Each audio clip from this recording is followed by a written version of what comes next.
بسم اللہ الرحمن الرحیم۔ السلام علیکم ناظرین، اس امید کے ساتھ کہ آپ سب لوگ خیریت سے ہوں گے۔ اللہ سچ زبان پر لے آیا، جو ہمیں پیسے دیتا ہے وہ ہمارا آقا ہے۔ شہباز شریف کی ترکی میں کی گئی تقریر کی ویڈیو وائرل، پوری پاکستانی قوم کے سر شرم سے جھک گئے۔ کپتان کی پیش گوئی سچ ثابت ہوئی۔ ویڈیو کی تفصیل میں جانے سے پہلے آپ ہمارے چینل کو سبسکرائب کریں، ویڈیو کو لائک کریں اور کامنٹس باکس میں اپنی قیمتی رائے ضرور آگاہ کریں۔ ناظرین، عمران خان نے اعلان کر دیا ہے کہ وہ بہت جلد صوبائی اسمبلیوں سے بلکہ جہاں جہاں بھی ان کی ممبرشپ ہے تمام اسمبلیوں سے وہ مستعفی ہو جائیں گے۔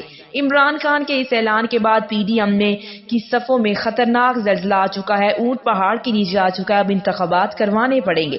بظاہر یہی ڈنڈورا پیٹا جا رہا ہے کہ ضمنی انتخابات کروا دیں گے۔ جلسہ عمران خان کا ناکام ہو چکا ہے، رانا ثناء اللہ بھی اس قسم کی گفتگو کر رہے ہیں، لیکن اندر کھاتے کچھ اور چل رہا ہے جس سے سمیع ابراہیم نے پردہ اٹھایا ہے، اور یہ بھی کہ کیا کیا میسیج کنوے ہو چکے ہیں۔ کپتان کے ناظرین، اہم کھلاڑی جن کا پی ٹی آئی سے تعلق ہے، جن کو پہلے بھی گرفتار کیا گیا تھا، اور جب انہوں نے مبینہ طور پر ایک ٹویٹ کیا تھا، اس کے بعد بھی جس طرح سے ان کو ٹارچر کیا گیا، عمران خان نے ہر جلسے میں اس کا ذکر کیا ہے۔ کپتان کے کھلاڑی نے کہا کہ میرے ساتھ جو کچھ ہوا اس سے بہتر تھا کہ وہ مجھے گولی مار دیتے۔ یہاں تک انہوں نے کہا کہ اگر خودکشی اسلام میں حرام نہ ہوتی تو وہ ان کے ساتھ جو کچھ ہو چکا ہے اس کے بعد وہ خودکشی کر لیتے۔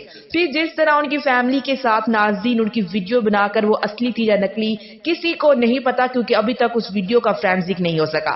وہ اعظم سواتی کے گھر بھجوائی گئی۔ اعظم سواتی کے فیملی اس خوفناک صورتحال سے گھبرا کر ملک چھوڑ چکی ہے۔ اعظم سواتی نے اپنے ساتھ ہونے والے ظلم کو بار بار پریس کانفرنس میں آ کر بتایا کہ ان کے ساتھ سب کچھ کس کے ایما پر کیا گیا، اور ناظرین پنڈی جلسے میں بھی اعظم سواتی نے کچھ ایسی ہی باتیں کی۔ سوال کیا، بنیادی طور پر ان کا کہنا یہ تھا کہ اس کی تحقیقات ہونی چاہیے، جس نے یہ کیا ہے اس کو سزا ملنی چاہیے، کیونکہ ناظرین پاکستان کے آئین اور قانون میں اس بات کی اجازت نہیں ہے۔ 74 سال کا بزرگ سینیٹر ہے اور پوتیوں کے سامنے اس کو پہلے جس طرح سے مارا پیٹا گیا، پھر ان کی یہ ویڈیو، اب ان کو پھر دوبارہ ایف آئی اے نے گرفتار کر لیا ہے۔ اپنی گرفتاری سے قبل انہوں نے ویڈیو پیغام میں یہ کہا کہ میں سوال اٹھاتا رہوں گا اور میں یہ کرتا رہوں گا، یہ وہی ملزمان ہیں جن کو میں نے نامینیٹ کیا ہے۔ اور ناظرین انہوں نے کہا کہ جنہوں نے میرے ساتھ یہ سب کچھ کروایا ہے، انہوں نے اپنی گرفتاری سے پہلے یہ ویڈیو بیان جاری کیا کہ یہ وارنٹ لے کر آئے تو میں قانون کی عملداری پر یقین رکھتا ہوں، میں ان کے ساتھ جاؤں گا، کوئی احتجاج نہیں کروں گا، اپنی جنگ جاری رکھوں گا، کسی کو اختیار نہیں کہ وہ مجھے گرفتار کر کے قانون میں لے جا کر مجھے ٹارچر کرے، مجھے برہنہ کرے۔ میں کل بھی اس کے خلاف تھا اور آج بھی اس کے خلاف ہوں۔ اور ناظرین دوسری جانب وزیر اعظم شہباز شریف کی ترکی میں تقریر، وہ ترکی بظاہر انویسٹمنٹ لینے کے لیے گئے ہیں، لیکن حکومت کو بڑی پریشانی مینڈیٹ کی ہے، عوام ان کے ساتھ نہیں ہے، ضمنی انتخابات سارے ہار چکے ہیں، باہر کی طاقتیں جو بھی ممالک ہیں وہ پاکستان میں موجود ایمبیسی سے رپورٹ لیتے ہیں کہ اس حکومت کا فیوچر کیا ہے۔ کسی بھی حکومت کا عمران خان کی مقبولیت ہے تو یقیناً وہ رپورٹس ایسی نہیں ہے جس کی بنیاد پر کوئی بھی حکومت شہباز شریف کی حکومت کو رعایت دینے کے لیے مطمئن نظر آئے۔ شہباز شریف نے ترکی میں جو کیا ہے، آپ اس سے اندازہ لگا سکتے ہیں کہ اصل جنگ کیا ہے، اس ملک میں سیاسی جنگ کس پوائنٹ پر ہو رہی ہے۔ شہباز شریف اس سے پہلے بار کہہ چکے ہیں کہ جی ہم تو کچھ کول لے کر جاتے ہیں، پھر ایسی باتیں کیوں کرتے ہیں، امریکہ کے خلاف ہمیں ایسی باتیں نہیں کرنی چاہیے۔ لیکن شہباز شریف نے ترکی میں جو تقریر میں باتیں کی ہیں، سارے پاکستانیوں کا سر شرم سے جھک گیا ہے۔ شہباز شریف نے جا کر وہاں پر کہا کہ آپ ہمارے یہاں انویسٹمنٹ لے کر آئے، پاکستان میں پیسے لے کر آئے، اور ہم کو جو پیسے دیتا ہے ہم اس کو اپنا آقا سمجھ لیتے ہیں۔ شہباز شریف کے یہ الفاظ کہ جو میں پیسے دیتا ہے ہم اس کو اپنا آقا مان لیتے ہیں، جبکہ پاکستان کی قوم اس وقت جنگ ہی اس پر لڑ رہی ہے کہ کیا ہم کو یہ غلام ہے۔ ہمارے عقیدے کے لحاظ سے ہمارا آقا جو ہے، ہمارا مالک وہ اللہ ہے، اس کے بعد ہم ناظرین نبی صلی اللہ علیہ وآلہ وسلم کی اطاعت کرتے ہیں، وہ ہمارے پیغمبر ہیں، ہم ان کی اطاعت کرتے ہیں۔ شہباز شریف کا ترکی میں یہ جا کر کہنا کہ پاکستان کو جو پیسے دیتا ہے وہ ہمارے آقا کی مانند ہے، ہم اس کو ماسٹر سمجھتے ہیں، انتہائی افسوسناک خبر ہے، اور یہی وہ نقطہ ہے جس پر عمران خان پاکستان میں سیاسی مہم کو لے کر چل رہے ہیں، اور عمران خان کہتے ہیں کہ یہ سیاست نہیں بلکہ جہاد ہے۔ 75 سال انہوں نے اپنے مفادات کے لیے انہوں نے ہمیں غلام بنایا، کیوں؟ یہ آقا انہیں کہتے ہیں، یہ پیسے لیتے ہیں باہر سے اور پاکستان میں ترقیاتی پروجیکٹ کے نام پر اپنے ہی لوگوں کو مختلف کمپنیوں میں بٹھا کر ان کو ٹھیکے دے دیتے ہیں، پھر اس کمپنی کی ناظرین جو بھی پروفٹ آتی ہے اپنا حصہ بٹورتے ہیں، اس کے حصے دار بنتے ہیں۔ انہی پیسوں پر جا کر یہ باہر جو ملک سے جا کر وہ جائیدادیں خریدتے ہیں اور باہر جا کر عیش و عشرت کی زندگی گزارتے ہیں. کبھی ڈالر اوپر جاتا ہے اور کبھی نیچے کروا لیتے ہیں.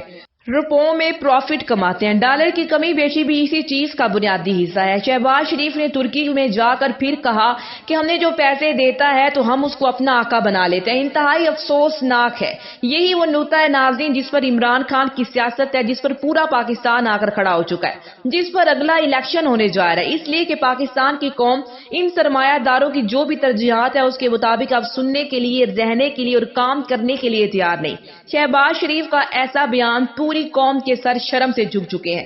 ہمارے آقا صلی اللہ علیہ وآلہ وسلم ہے، ہم اللہ کو ماننے والے ہیں. پاکستانی سیاست کے تناظر میں ناظرین اگر دیکھا جائے تو عمران خان کا جو موقف ہے وہ آج پھر سچا ثابت ہو گیا کہ لوگوں کا دین ایمان صرف پیسہ ہے، صرف مال ہے. جو ان کو پیسے دے، جو ان کو مال لگائے تو وہ ان کو اپنا آقا بنا لیتے ہیں اور یہ اسی لیے کام کرتے ہیں. پی ٹی ایم کی صفوں میں زلزلہ آ چکا ہے عمران خان کے خطاب کے بعد.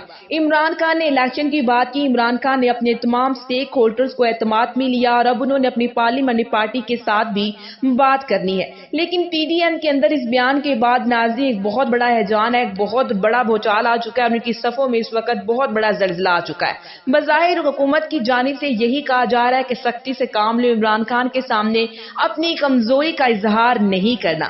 اعظم سواتی کی جو گرفتاری ہے یہ ماضی میں بھی یہ حکومت بہت سے کام کر چکی ہے، لیکن اس کا انہوں نے سارا ملبہ پاکستان کی ایجنسیوں پر ڈالنے کی کوشش کی اور یہ کہا کہ ہم ان کے کہنے پر یہ کام کرتے ہوئے آ رہے ہیں. 2 دن باقی رہ گئے چینج آف کمانڈ میں اور ناظرین ایسا نہیں ہو سکتا کہ وہ کمانڈ جو کہ 2 دن کی ہے اس طرح کا کام کرنے کے لیے وہ کہہ سکتی ہے.